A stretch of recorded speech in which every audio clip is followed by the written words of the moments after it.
বন্ধুরা রোজকারের মতন তো এখানে আমি প্রত্যেকদিন বড় ইলিশ রান্না আগেও দেখিয়েছি। তো আজকে এখানে ছোট ইলিশ আছে, ছোট ইলিশের আজকে কিন্তু ঝাল করব। তাতে কিন্তু আমি এখানে একটু হলুদ দিয়ে আর একটু নুন দিয়ে এখানে কিন্তু শস্য গোলা রয়েছে, যেটা বাজারে গুঁড়ো পাওয়া যায়। তো আর এখানে আমি আজকে কিন্তু অন্যভাবে করব। আজকে কিন্তু পেঁয়াজ দেবো, ইলিশ মাছে তো পেঁয়াজ দেওয়া হয় না, কিন্তু যতবারই করেছি অন্যভাবে করেছি। তো কচু দিয়ে, তো এমনি কাঁচকলা দিয়ে, বেগুন দিয়ে অনেকভাবে করেছি। তো আজকে পেঁয়াজ দিয়ে কাঁচা লঙ্কা দিয়ে করব। তো যে কড়াইতে আমি মাছটা ভেজেছি সেই কড়াইতেই কিন্তু আমি একটু কালো জিরে দিয়ে দিলাম। তো অনেকটাই তেল ছিল। আর এর সাথে সাথে আমি একটুখানি এবারে দেখতেই পাচ্ছ অনেকটা তেলটা গরম হয়ে গেছে। আর ছোটো ইলিশ হোক আর বড়ো ইলিশ হোক, স্বাদ কিন্তু একই থাকে। কিন্তু এইটা এইভাবে করে একবার দেখো, খুব ভালো লাগে। এর আগে আমি একবার করেছিলাম, বাট ভিডিও দেওয়া হয়নি। তো এর মধ্যে আমি পেঁয়াজ দিয়ে দিচ্ছি, কারণ ইলিশ মাছেকে পেঁয়াজটা দেয় না চট করে। কিন্তু আজকে আমি কিন্তু পেঁয়াজ দিয়ে, কাঁচা লঙ্কা দিয়ে, সরষে বাটা দিয়েই করবো। এটা একবার এই ছোটো করে দেখো, ছোটো যে ইলিশ মাছগুলো হয় খুব ভালো লাগে খেতে কিন্তু। তো পেঁয়াজটা ভাজা ভাজা হয়ে গেছে। এর মধ্যে আমি একটুখানি হলুদ দিয়ে দিলাম গুঁড়ো, কটা কাঁচা লঙ্কা দিয়ে দিলাম,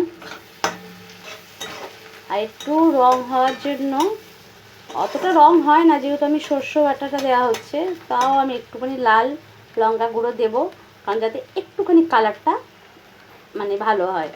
তো একটুখানি দিলাম আমি। সবভাবেই রান্না করে খেয়ে দেখতে পারো কোন রান্নাতে কোন স্বাদ লুকিয়ে আছে, অনেক সময় জানা যায় না। তাই সব রকম ট্রাই করা উচিত। এইটা আমি করেছি, ভালো লেগেছে বলে আজকে আবার করছি। একটু নুন দিয়ে দিলাম।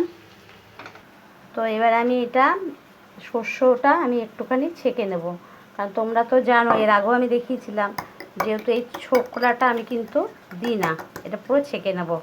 তো দেখো বন্ধুরা, এটা কেনা কিন্তু গুঁড়ো, তাও দেখো কত খোসা বেরিয়েছে, বাটলে তো আরও খোসা হয়। তো আমি এটা ফেলেই দেবো, এটা রাখবো না। তো এইটাকে আমার কাজে লাগবে। তো আমি একটুখানি এর মধ্যে আমি একটু জল দিয়ে দিয়েছিলাম, কিন্তু এইবারে আমি এটা শস্য বাটাটা দিয়ে দিলাম। এটা ফুটে উঠলে তারপরে আমি মাছগুলো দেব।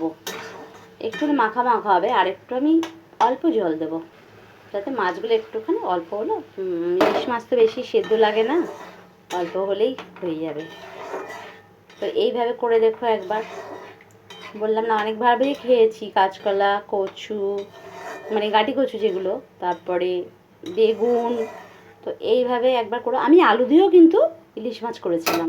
তো আজকে এইভাবে করছি। একদিন করেছিলাম, সেটা আমি ভিডিও করিনি। তো আজকে এটা করছি। তো ঝোলটা প্রায় প্রচুর ফুটে গেছে, টকবক টকবক করে ফুটছে। তো আমি মাছগুলো আস্তে আস্তে করে দিয়ে দিচ্ছি, সব এক এক করে দিয়ে দেবো।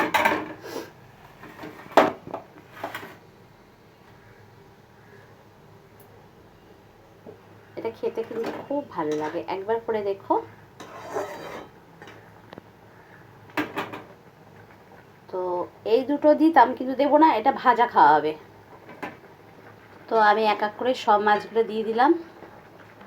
তো বন্ধুরা, আমার হয়ে গেল এই ইলিশ মাছের ঝাল, কাঁচা লঙ্কা দিয়ে, সরষে বাটা দিয়ে, পেঁয়াজ দিয়ে। এইভাবে একবার করে দেখতে পারো, তো ভালোই লাগবে। তো আজকের মতন টাটা।